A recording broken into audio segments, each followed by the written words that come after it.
Қайырлы күн, сіздермен бүгін мамандық тұлғасының айдары ең басты кейіпкері адвокат Сексенбаев Серік Махмұтұлы.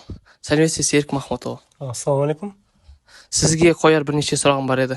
Айта беріңіз. Бірінші сұрағым, сіз осы мамандыққа қалай келдіңіз және кәсіби жолдарыңыз?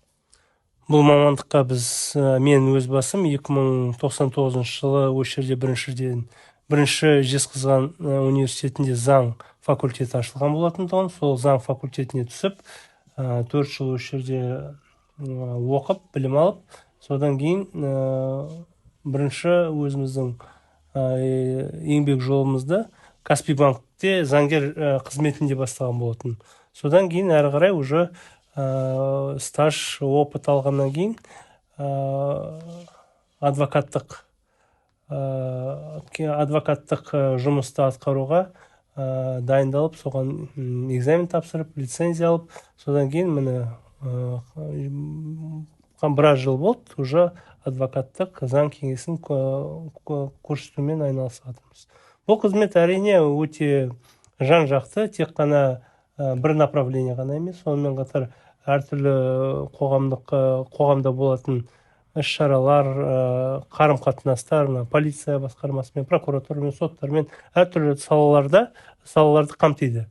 Әр адамның құқығын білу өзінің міндеті деп ойлаймын. Ол құқықты білсеңіздер өздеріңізге пайдалы. Рахмет. Екінші сұрағым, сіз өз мамандығыңызды қаншалықты жақсы көресіз? Енді әр маман иесі өзінің мамандығын жақсы көрем деп айтпайды ғой. Сол жақсы көрудің арқасында осылай Аллаға шүкір, қалада беделіміз бар. Уже қаншама, орысша айтқанда, проверенный клиенттер, өзінің таныстарым, корпоративный клиенттер, маман иесі болғасын, әрине өзінің мамандығыңды, оны қаншалықты жақсы көрсең, соншалықты соңында результат болады. Егер де бұлай үстінен қарап, мысалы, жай бір шет жағасын ғана нетіп талқыламай, әрі қарай зерттемесең, онда әрине жақсы маман иесі болмайды. Соған байланысты бірінші теория керек, теорияны білмей практика болмайды. Екіншіден уже жыл сайын практикаңызды өрлетіп, адвокаттарды айтады ғой, 5 жыл адвокат атына жұмыс істейді, өзінің фамилиясына, сосын фамилиясы оған жұмыс істейді.